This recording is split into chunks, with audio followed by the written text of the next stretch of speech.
progressive musicians and Sound Espressivo are hosting live auditions for our Laureate Gala at Carnegie Hall this summer. Auditions are open to soloists, composers, small and large ensembles. You can also audition for an opportunity to perform a concerto with the New York Chamber Players Orchestra. Don't miss your opportunity to receive a professional video recording of your performance on this world-renowned stage.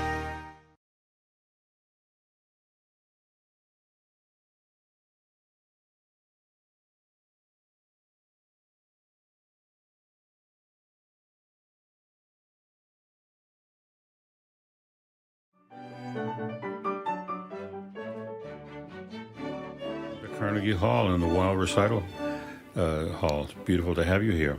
Thank you. And you are 10 years old. And how old were you when you started first playing the piano? Probably like 6 or 7. So you've been playing 3 or 4 years. Yeah. Yeah. And what kind of progress have you made in those 3 years? A little person told me, a little birdie, as we used to say, that you've done pretty well on those years. How do you feel about it? I feel like I improved a lot since the start, especially after I joined Miss Anna's piano place. So your teacher is Anna Uspensky, Yeah. And Dr. Anna Uspensky has organized this whole event. She arranged the competition. You played in a competition, one of the Sound Espressivo competitions. Yeah. What piece did you play for that? I played a Kavalevsky and a Tchaikovsky. Kabalevsky? Yeah. Which piece? Talkatina. Wow. And which Tchaikovsky piece? It was a waltz. The waltz. From, was it from the seasons or just? It was just like a waltz for children. A waltz for children, I see. Yeah. And were you nervous when you had to compete? It was all, you did it at home because it was virtual, but you still must have been a little bit, was it pretty exciting? I was like excited but also like really nervous because it was my first time at a piano competition. And look at you, here you are at Carnegie Hall. So you did well. Now, I understand that you like to compose. Or at least sing while you're playing, or think about singing while you're playing. Yeah. Have you actually composed too? Not really, but like I sometimes like to take pieces from online that are written for like a different instrument and then turn it into piano. I see. So you'll take a song that you've heard on the internet and play it at the piano and sing with it. Sometimes. I see, yeah. Well, maybe you'll, and that's popular music. Yeah. Not necessarily classical, but maybe you'll sometime grow up and be a singer, a pianist and a singer, because it can be done, like Michael Feinstein, if you know the name. No. Don't know the name, yeah. And what piece are you playing tonight? Haydn's Concerto in D major. Really? And so with a piano accompanist? Orchestra. Oh, you're doing it with the orchestra? Oh my goodness. So that's a wonderful piece. Are you playing, what movement are you playing? Third. The third movement. Wow. That's a terrific piece. He didn't write many piano concertos, but he did that one, I think. And it's a terrific piece. How long did it take you to get it under your fingers? About like 3 months. 3 months. Yeah. Is it what sort of tempo do they take on it? Is it a pretty brisk tempo or? It's moderate. Moderate tempo, so you can get through it okay. Yeah, well, it doesn't matter. I mean, it's how beautifully you phrase it and how you make it sound and getting all the phrasing right. It doesn't really matter what the tempo is at all, as long as you play it with musicality. What grade are you in? 6th. And do you think you'll keep at the piano? Probably, yeah. Yeah, but you have other interests, though. What are some of your other interests? I do rhythmic gymnastics, ballet, and creative writing. Oh, that's right. I read that. You're a gymnast. Yeah. And I understand you've placed in some competitions. And what kind of tumbling, what sort of routines do you do? So in rhythmic gymnastics, it's not like artistic. So we have ball, hoop, clubs, ribbon, floor, and rope. And this year I'm doing ball, hoop, floor, and clubs.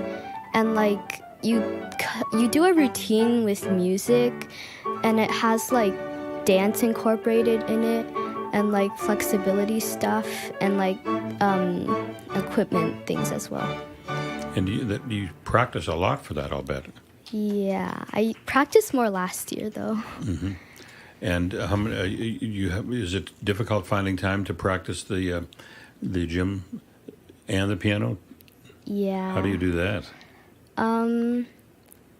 I normally practice. I try to practice piano as much as I can, like every day.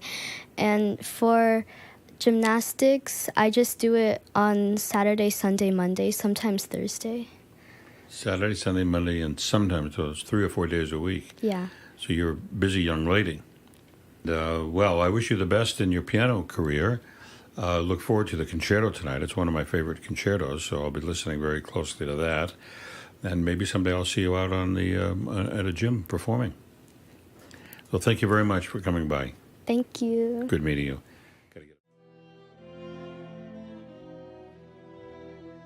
Rachel, welcome to Carnegie Hall. It's a great pleasure to have you here. It's just a huge honor for me to be here. Thank you. You've been to New York before. Yes. So unlike some of the smaller artists that I've been interviewing today, you're not as impressed with the big buildings as they are. Yeah. It's always, surprising how beautiful the city is, you know. So you were born in Cuba. Tell me a little bit about your early years. Yeah, I was born and raised in Cuba, and I moved to the States when I was 16 years old. And I began my journey in classical music when I was 7 years old with piano. And then I switched to classical guitar because in Cuba sometimes we didn't have electricity. So my mother told me, you should pick up the guitar because she wanted me to perform at church. So that's our main goal, to expand the gospel of Christ through music. So she wanted me to perform at church, but she said, if there's no power light, how can you play the piano? Or a keyboard? So pick up the guitar, you can travel around with the instrument and you can pluck some, chords. I didn't want to pick up the guitar because I said, it's too ordinary.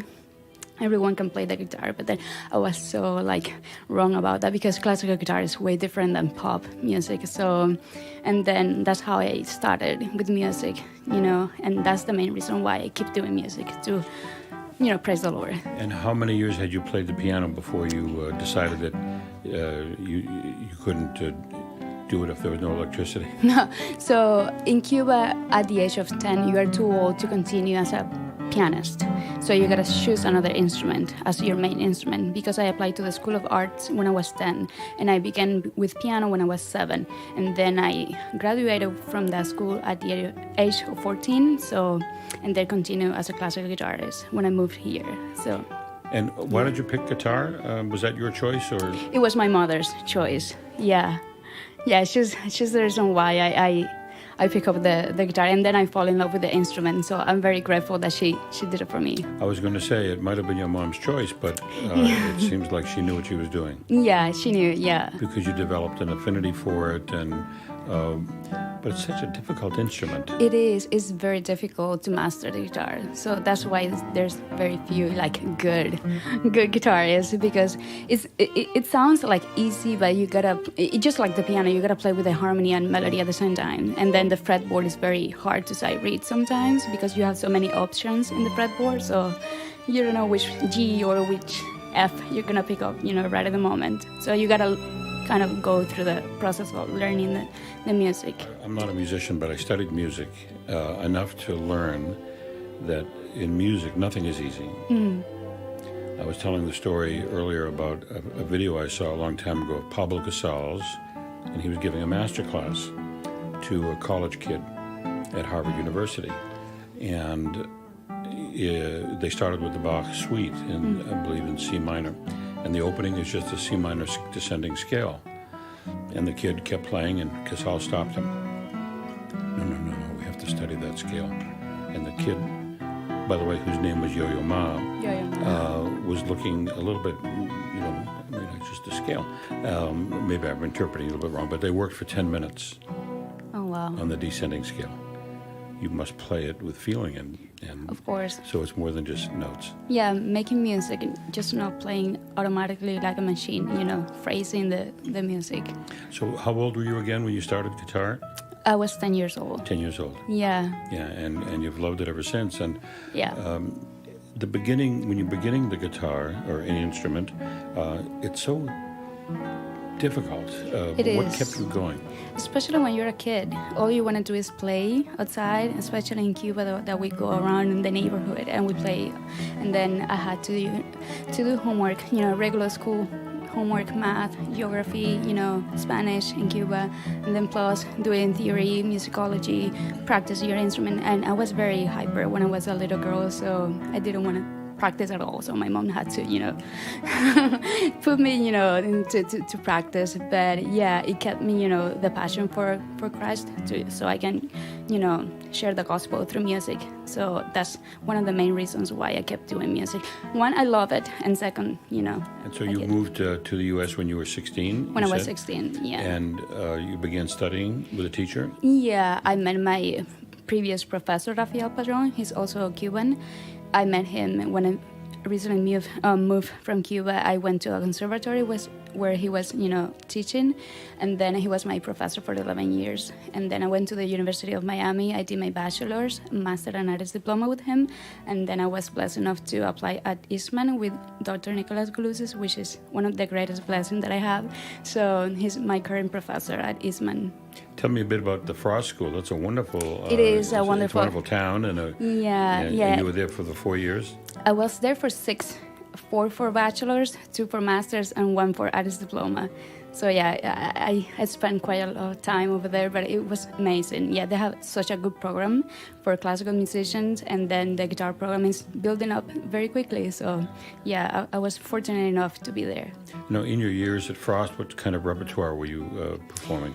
Well, a lot of repertoire, and I did a lot of chamber music. Because sometimes as a classical guitarist, we used to perform by ourselves all the time. But I always been encouraged by my professors to do chamber music because you can learn from other instruments, especially from woodwind, that they have to, use their breathing technique in order to produce a sound. Sometimes when you're a pianist or a violinist or a plucked instrument as a guitarist, you don't need air to produce a sound. Sometimes when you finish performing, you say, why am I out of breath? Because you haven't taken a breath for 4 minutes. So, playing and collaborating with other instruments was my main, experience over there. Really?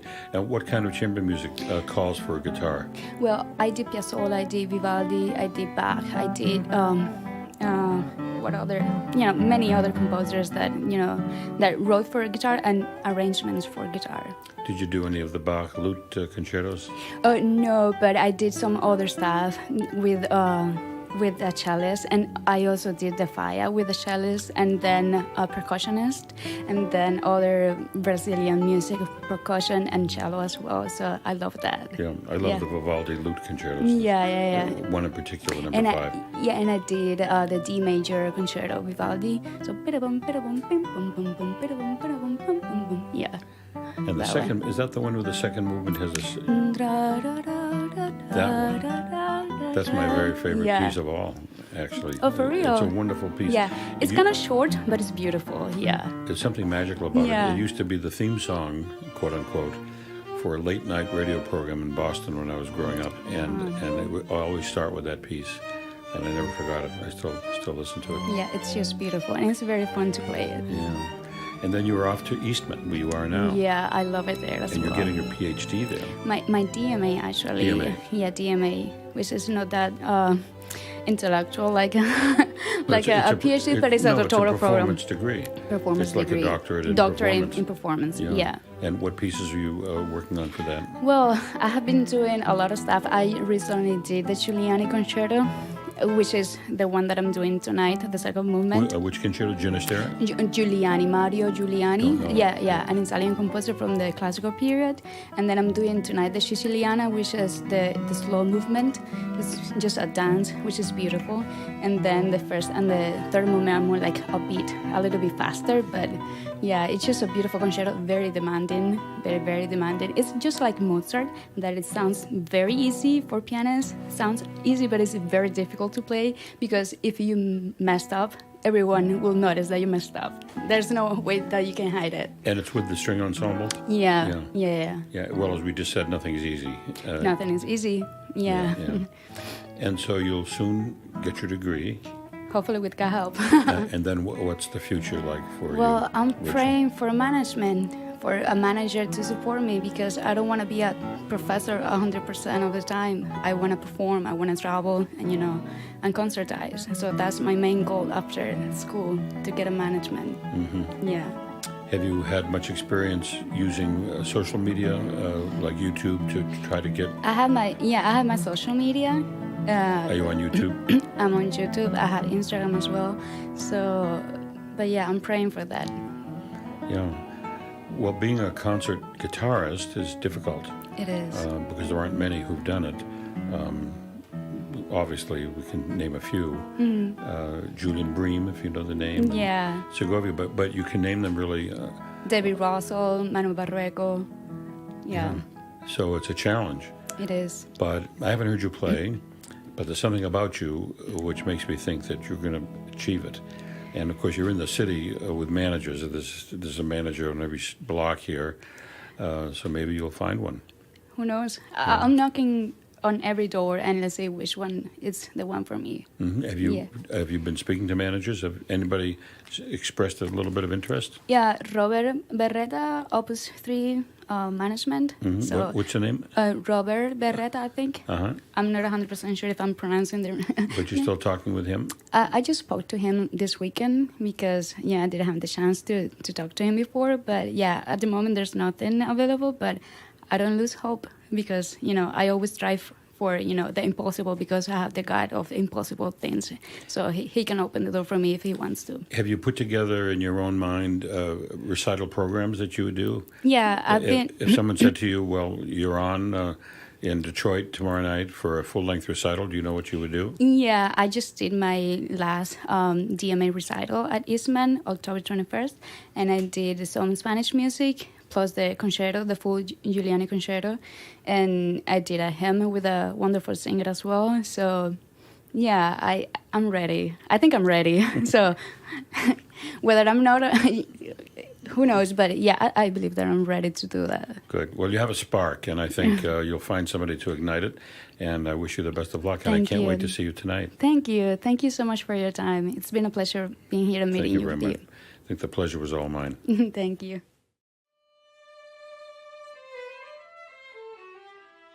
Ronald, welcome to Carnegie Hall. Thanks. And to a quick interview before the concert. Mm-hmm. Now, many of the young people that I've been interviewing are in New York for the first time, and they all mention the tall buildings.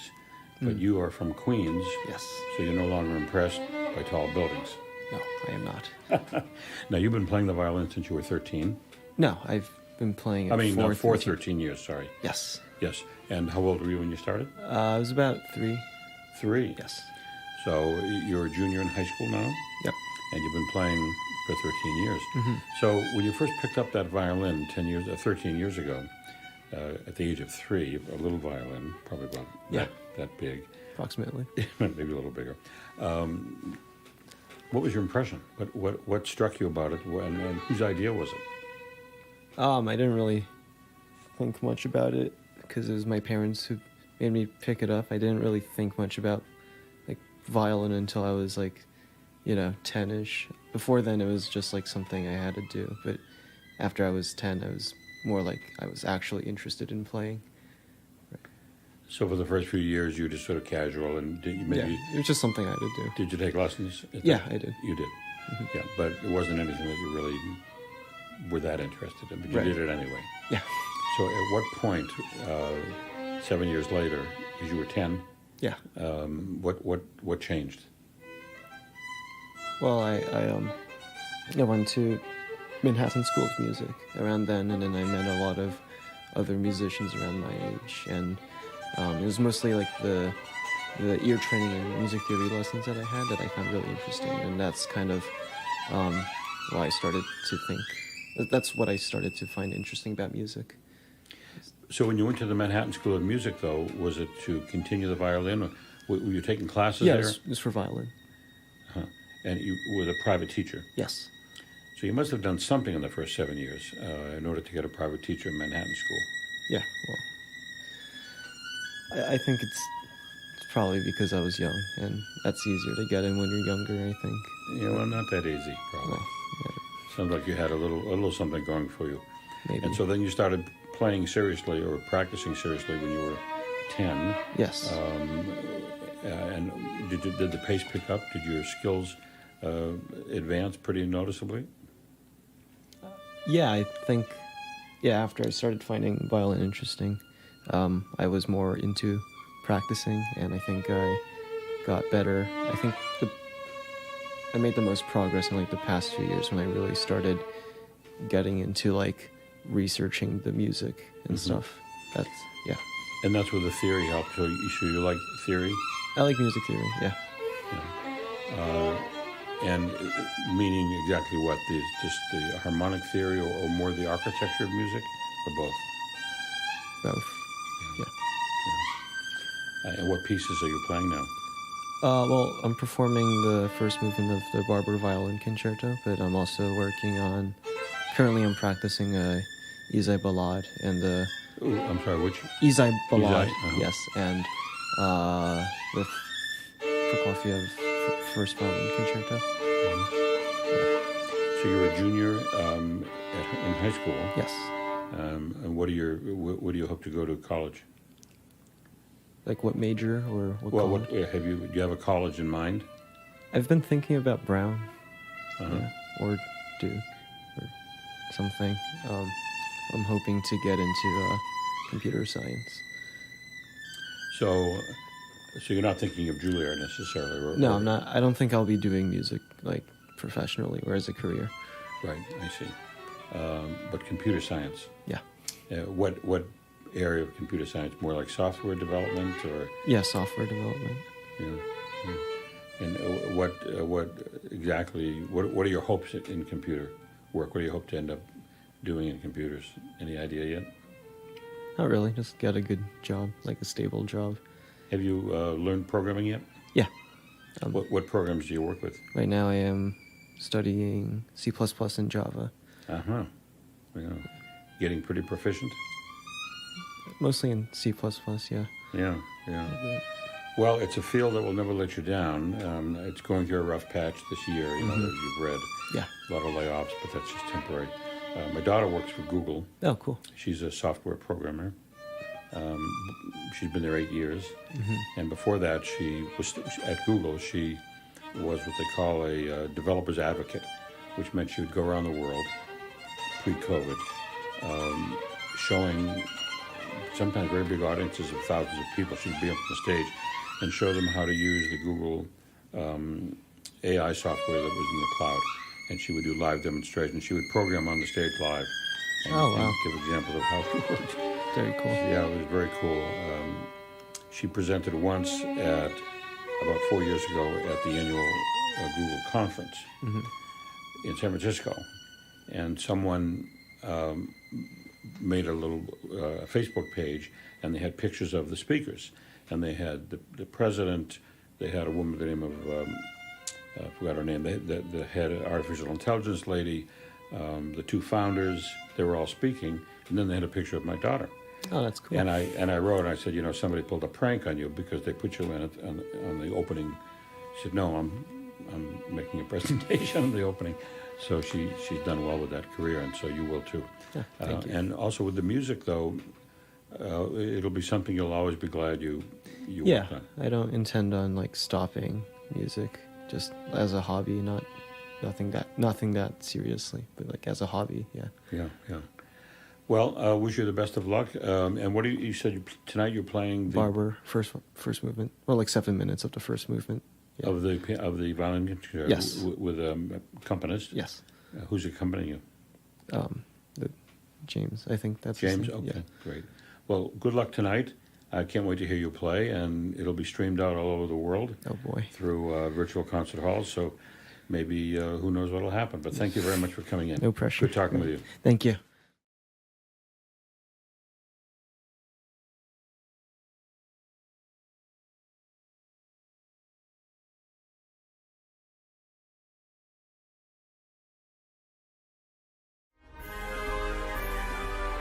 progressive musicians and Sound Espressivo are hosting live auditions for our Laureate Gala at Carnegie Hall this summer.